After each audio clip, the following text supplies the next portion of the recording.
क्या बेच रहे हो भाई? मुल्तानी बिस्किट पाती। दिखाएं कौन सा मुल्तानी।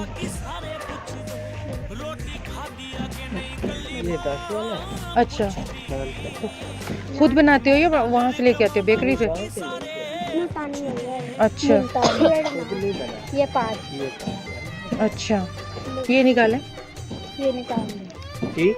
ये वाले दे हमें कुछ। पूरा पैक देते हैं ऐसे ही? हाँ पूरा पैक। कितने का है?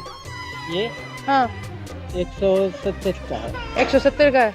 अच्छा, दुकानों पे सप्लाई करते हो? हाँ, तो दिन के कितने हो जाते हैं? सारे हो जाते हैं जितने उठा कर लाते हो? जी आपको क्या बचता है फिर? सब होता है। आपको कुछ बचता है? आपको अल्लाह ताला को भी दे देता है। नहीं, आपको वहाँ से तनख्वाह मिलती है, इस पैक के पीछे से कुछ बचता है? इसे पैक में कुछ पैके में कुछ बचता है। अच्छा चलो, ये कितने का गया? 170 का। 170 का। इसमें कितने बिस्किट है? 36।